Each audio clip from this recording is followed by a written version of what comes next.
Late at night, Shanghai never really sleeps. It just breathes differently. Across the river, the bun glitters like someone forgot to turn off the party. But here, on this side, the lights are quieter, smaller, more honest. Inside a dimly lit room, Lin Wantang sits on the floor, surrounded by screens. 29 years old. A director who hunts for loneliness the way some people hunt for stars. Tonight the footage is cold. Last train faces glowing blue. A single umbrella walking through rain. An empty security booth with cigarette smoke still hanging in the air. She stops. Stares at the final frame, a 24-hour convenience store. Bright and hollow. Nothing happens inside it. And that's exactly the problem. Still missing one shot that actually hurts. The clock says 3:17. She grabs her camera bag, her coat, and disappears into the night.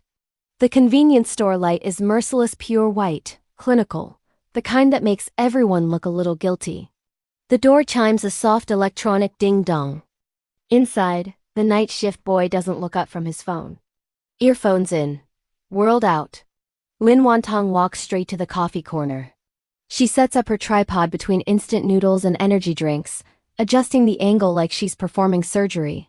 She's been shooting for maybe 7-8 minutes when a man enters the frame. Back first, dark gray coat. Shoulders steady. He doesn't rush, doesn't perform, just makes coffee. He moves with a quiet precision, the motions practiced and clean. He selects a cup, presses the button, and waits as the dark liquid fills it. The machine whirs, a lonely sound in the sterile silence. He doesn't look around, doesn't seem to notice the camera. He's in his own world, a bubble of exhaustion and routine. Lin Wantang finds herself holding her breath, her finger hovering over the record button. This man's solitude feels different. It's not just emptiness. It's a settled quiet, a heavy stillness that pulls the air in the room toward him. He adds a single sugar, stirs it once, twice, with a plastic stick. The small sound feels deafening. Then he turns. For a brief second, his eyes meet the lens. They're not surprised or angry. They're just tired. Deeply tired, with a history she can't begin to guess. He doesn't react to her camera, almost as if he's seen it 1,000 times, or perhaps he's just too drained to care. He simply holds her gaze for a moment before turning away. That's it. He takes his coffee and walks toward the automatic doors. He pauses just before leaving, his reflection caught in the glass, a ghostly figure against the dark street. Lin Wantang lowers her camera. Her heart is beating a little too fast. But in that brief connection, that shared moment of late-night weariness, she feels it. She looks down at the playback, a small, almost imperceptible smile touching her lips. There you are, she whispers to the image on the screen. Outside, the man, Jiang Yi, takes a sip of his coffee. The warmth does little to cut through the chill in his bones.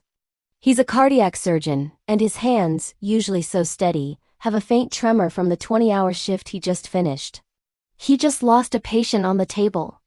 A young woman, no older than Lin Wantang. The convenience store coffee is bitter, but he barely tastes it. He leans against the cold glass of the storefront, looking out at the empty street. His own reflection stares back at him, a stranger in a familiar coat. He doesn't think about the woman with the camera inside. He only thinks about the steady beep of a heart monitor going flat, the silence that followed. The weight of telling a family that forever had just ended. The city's quiet hum feels like an accusation. Back inside, Lin Wantang packs her equipment, the earlier restlessness gone, replaced by a focused calm. She has her shot. But more than that, she has a question. Who was he? What story was held in that tired gaze? The night shift boy finally looks up as she leaves, giving a disinterested nod. The door chimes again, announcing her exit into the pre-dawn glow. She walks down the street, not toward her apartment, but in the same direction the man in the gray coat had gone. She isn't following him, not really. She's following the feeling. The echo of his loneliness, which now feels strangely intertwined with her own. A few blocks away, Jiang Yi finishes his coffee and tosses the cup into a bin. He pulls his coat tighter and walks toward the faint lights of the hospital district. Another shift starts in a few hours. The city is starting to stir, the first delivery trucks rumbling past. He doesn't look back. Lin Wantang stops at a street corner, watching the sky slowly turn from inky black to a bruised purple. She feels the familiar ache of a creator who has found a piece of their soul in a stranger. The footage is on her camera safe, but the memory of his eyes is now imprinted behind hers. This wasn't just a shot for her film anymore. It was the beginning of something else. A story she didn't know she was looking for, found in a convenience store at 3:17 a.m. The city was finally waking up, but for Lin Wantang and Zhong Yi, the night had just left its mark. He's been sitting in that corner for hours. The old man in the patched army jacket. For the longest time, he's had nothing but an empty paper cup in front of him. Then, a figure moves through the fluorescent haze of the late-night coffee shop. It's the barista. We watch as he pours a careful stream of hot water into the cup. A few quiet words are exchanged, too low for us to hear. The old man receives the cup with both hands, a gesture of profound gratitude, as if it's the most precious thing he's been given in years. Our view, the camera's view, creeps closer. We see the barista in profile now. He has deep-set eyes, and his long lashes cast shadows on his cheeks. This is Zhu Xingju, 32 years old.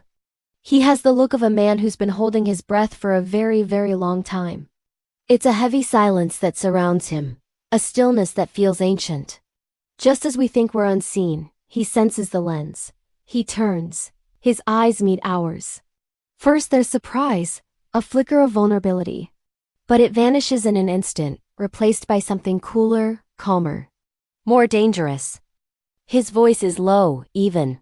Why are you filming me? We freeze.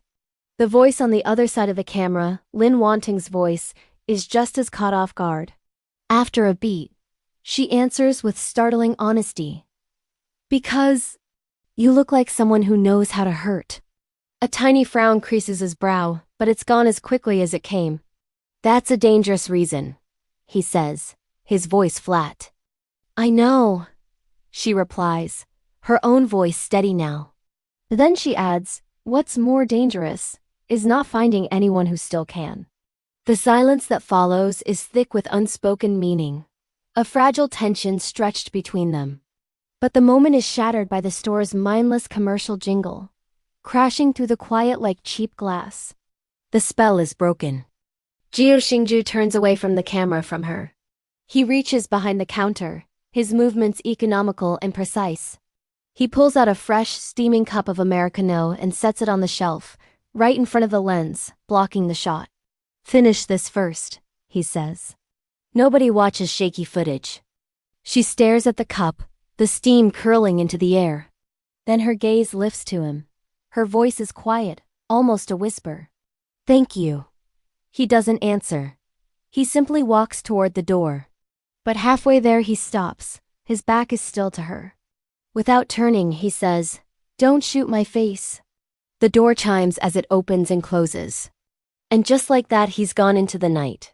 For a long moment, there's only the low hum of the refrigerator and the slow, rhythmic drip of the coffee machine. Lin Wantang looks down at the cup he left for her. Her eyelashes tremble. Just once. Outside, the wind is soft. We see Zhu Xingju light a cigarette. The small flame illuminates his face for a second before he snaps the lighter shut. Smoke curls upward from his lips. He tilts his head back, looking up at a dark sky that offers no answers, no comfort. He's a silhouette against the city's glow. From inside, framed by the glass door, Lin Wantang watches him. She raises her camera again. But this time, she doesn't try to capture his face. She frames his back, his broad shoulders. The curl of smoke. The vast, indifferent night. There's a sharp, final click of the shutter. Sometimes, the first frame isn't about seeing someone clearly. It's about the sudden, startling realization that you've already been seen. It's not just about what you capture in the lens, but about the story that begins the moment someone looks back. What did she see in him? And more importantly, what did he see in her? This is just the beginning of their story. If you're as intrigued as I am, make sure to follow for more. Thanks for watching.